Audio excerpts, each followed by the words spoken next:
Okay, Toyota Matt here. I want to finish up the horn tech.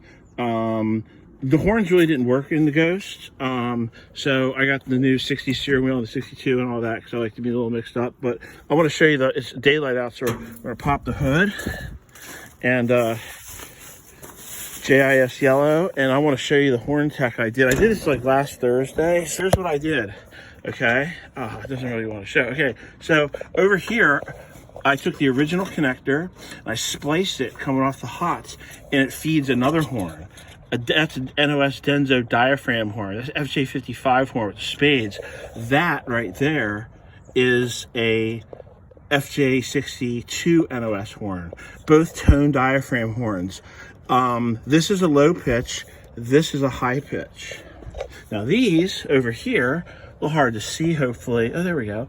I did the same thing. I came off the connector, feeding it, and this is my splice point, and I added another circuit that goes over here and feeds these. These are both low LOW, low pitch diaphragm horns. I'm a fan of diaphragm horns. Got the whole like Japanese meat going on. Well, let me just tell you what. If you've been in a railroad intersection, you're gonna get ready to hear a Union Pacific CSX General Electric GP35 horns. I've done the quad horn things on Super Hilux and all. I've never done them on a 62. I've never had one, but check this smack out, because this is real. Okay, here we go. Ready?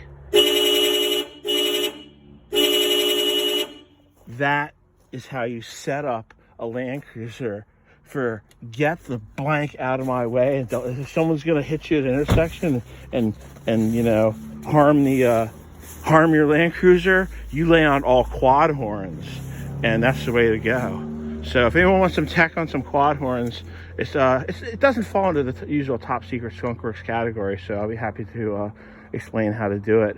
But never max out 4, because a 15 fuse won't handle it. But that is how you deck out horns on any vintage Toyota. Thanks.